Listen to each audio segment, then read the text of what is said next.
radio à vous l'été. La voix de la résistance africaine.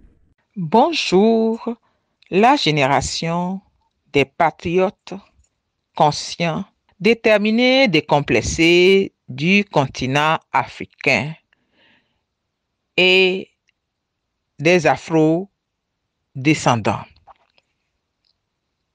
Peuple épris de liberté, de souveraineté, de joie de vivre et de prospérité partagée, Africains de ces temps nouveaux,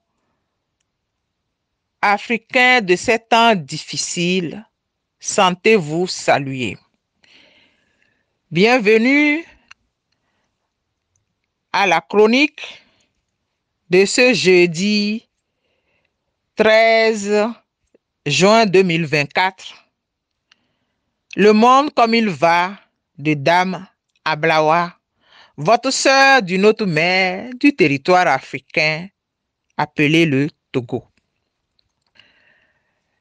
L'actualité du monde comme il va aujourd'hui m'amène à vous arrêter sur la déclaration récente du président Biden.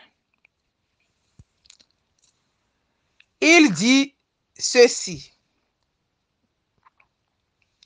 nous sommes déterminés à faire régner la liberté et la démocratie à travers le monde.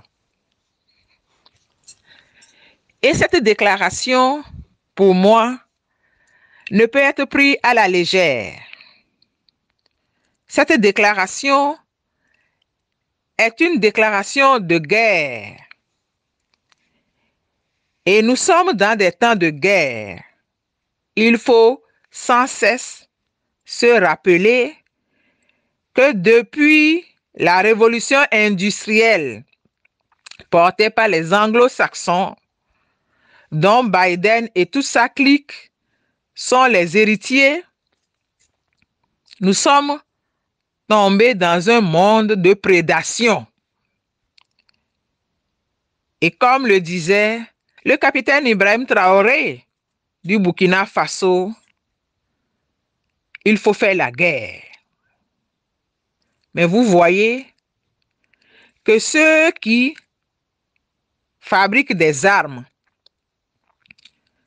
et qui font la guerre aux autres pour aller s'emparer de leur patrimoine n'annoncent pas la guerre.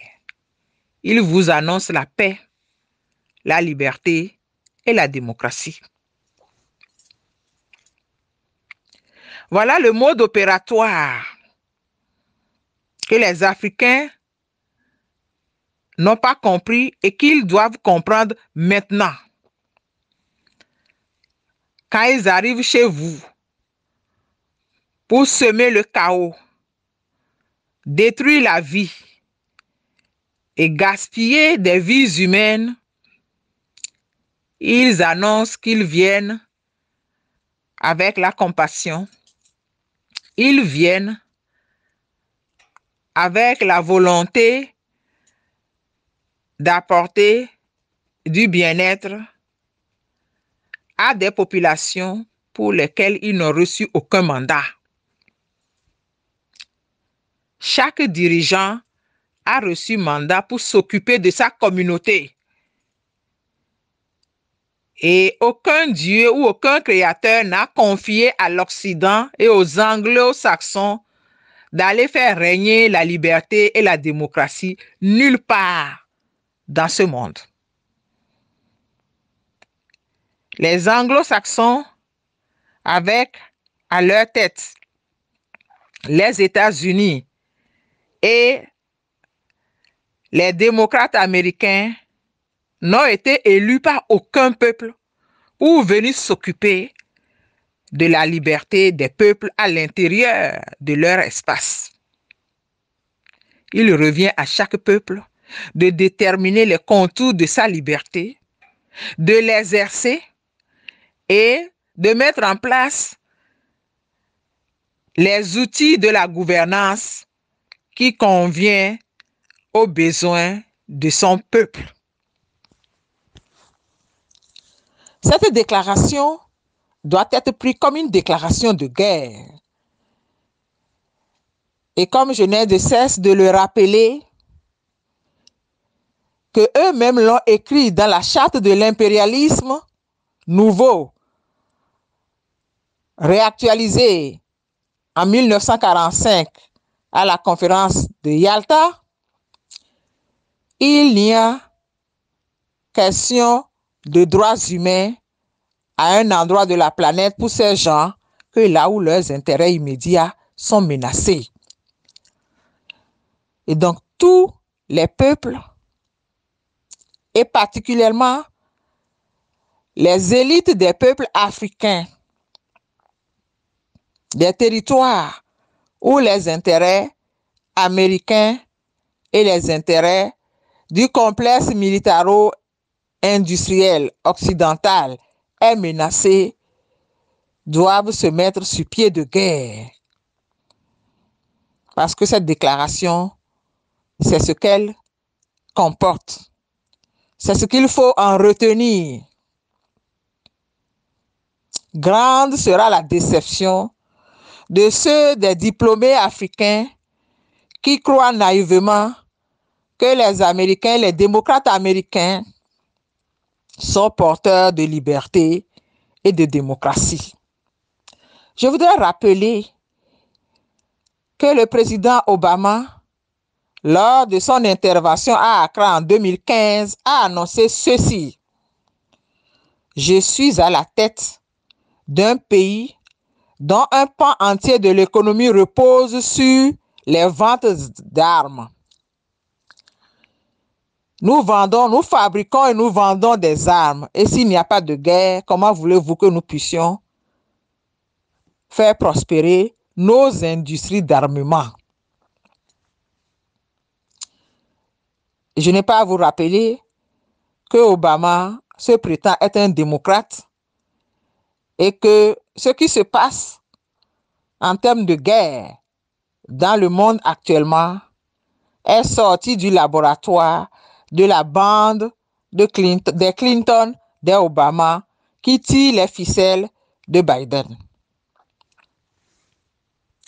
Ce que je voudrais faire remarquer ici et décoder ici, c'est le mode opératoire qui doit être retenu par nous tous et tous les dirigeants des pays qui ont affaire à ces faucons, à ces loups des montagnes enneigées de l'Europe occidentale, qui utilisent l'allégorie du chaperon rouge, le loup déguisé en agneau. Malheureusement, nous sommes dans les temps de clair-obscur, et ainsi le petit chaperon a vite vu les grandes dents du loup cachées dans la peau de l'agneau.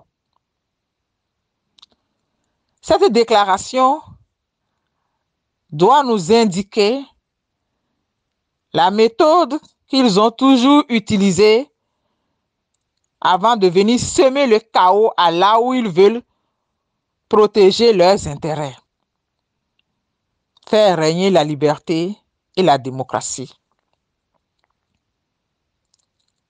Ils créent les problèmes et ensuite ils veulent y apporter les solutions. C'est de l'ingénierie sociale, c'est de la manipulation de haute voltige. Et ceci, David Icke, cet Anglais lanceur d'alerte, l'a bien démontré. Ils créent les problèmes et ils attendent les réactions. Et lorsque vous faites les réactions, ils sortent les solutions qu'ils vous proposent, vous présentent comme étant la seule issue.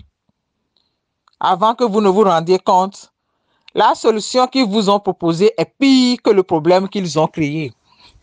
C'est ainsi que depuis, ils entretiennent les guerres perpétuelles qu'ils déclenchent partout. Et ces guerres perpétuelles ne sont rien d'autre que la guerre des minerais, la guerre des énergies fossiles, dont ils sont dépendants pour leur civilisation technologique déshumanisée. Depuis que l'ancêtre ou les ancêtres de ces gens ont découvert l'uranium et ont découvert le pétrole, le monde entier est sous la menace et sous la domination de ces familles, les 7 sœurs des énergies fossiles,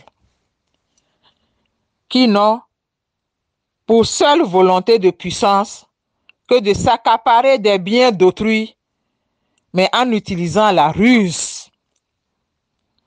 Comme Idriss Abekam l'a dit dans une de ses vidéos sur la dépopulation mondiale, il faut présenter la solution sous le manteau de la bienveillance et de la compassion.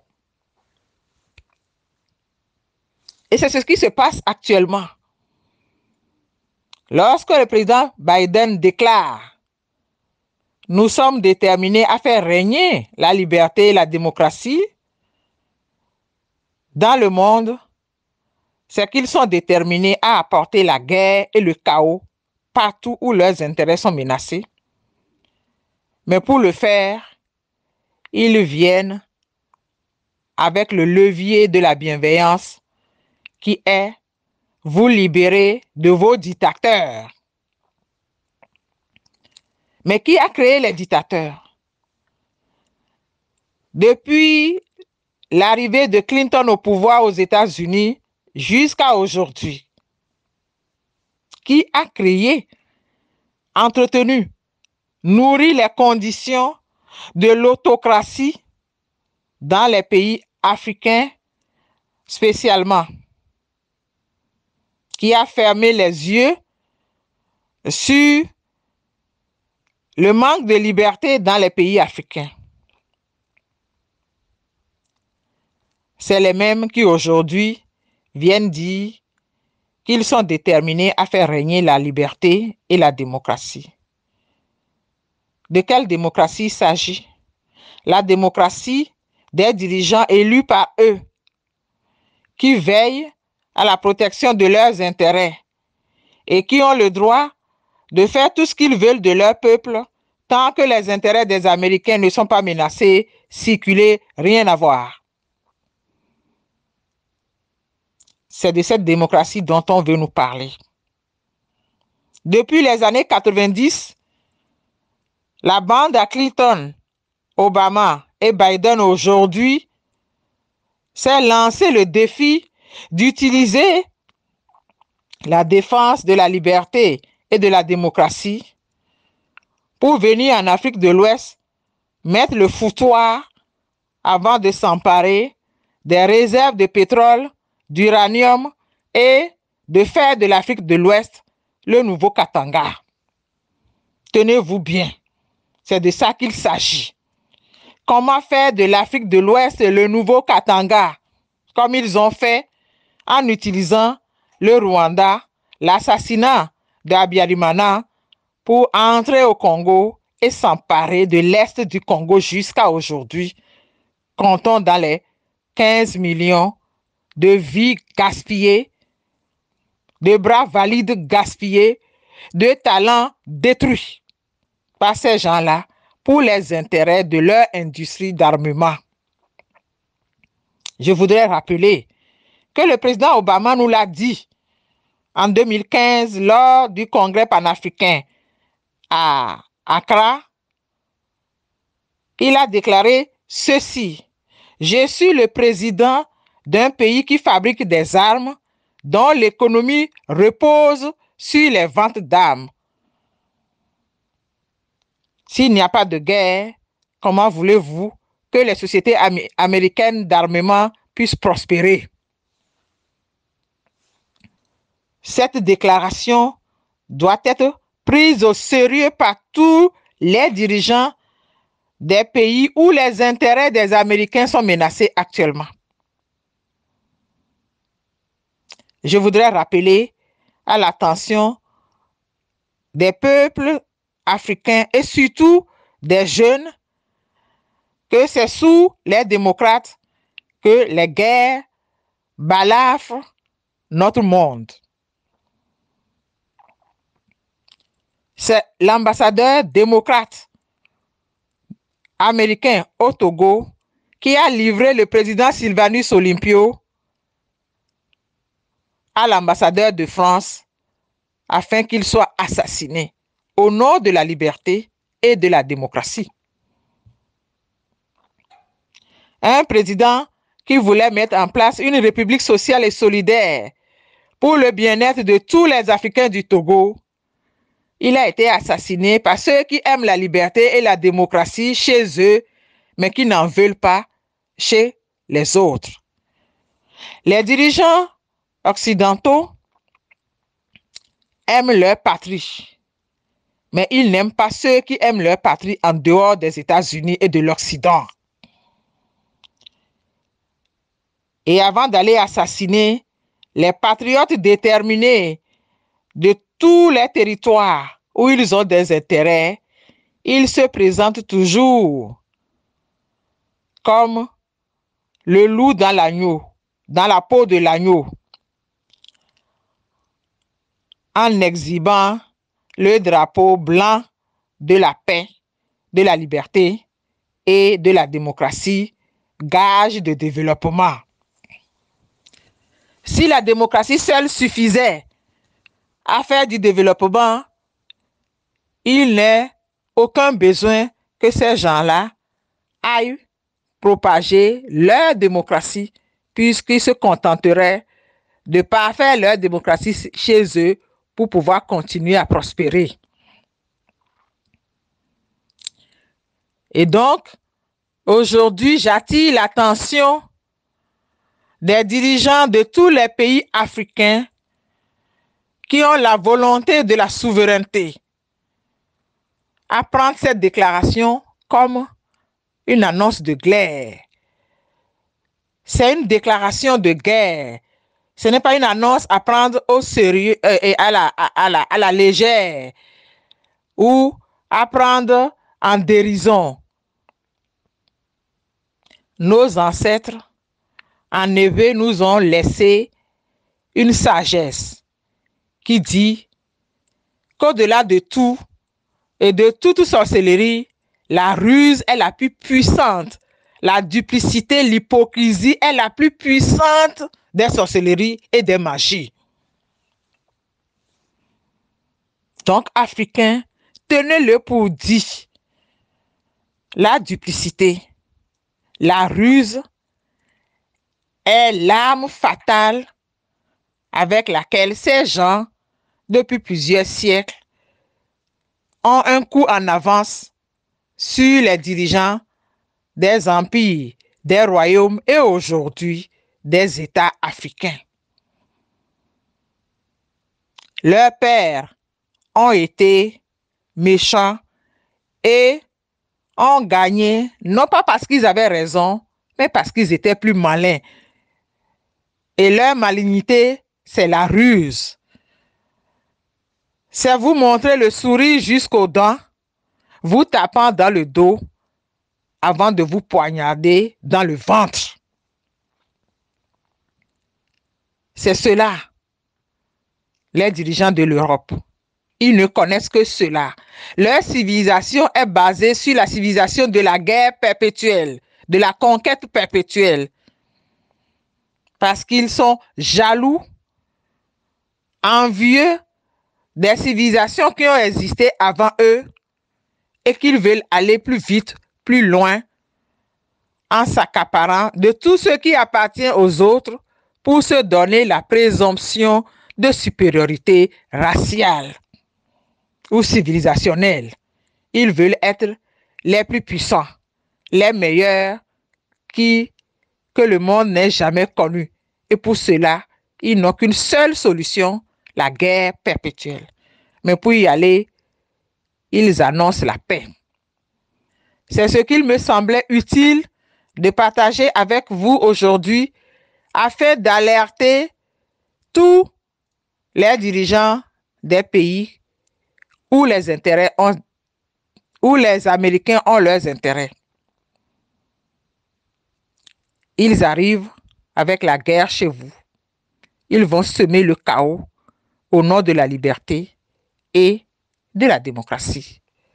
Je vous remercie de partager ces quelques éléments du décryptage du monde comme il va, jusqu'à ce que ça aille aux oreilles de ceux qui sont aux affaires dans les pays africains, qui sont déterminés, qui sont patriotes et qui revendiquent la souveraineté, le droit aux Africains de jouir de leur patrimoine. Tenez-vous prêts à faire la guerre, parce que c'est la guerre que ces gens apportent sous faux drapeau, liberté et terrorisme. Liberté et démocratie. Radio à vous l'été, l'esprit patriotique.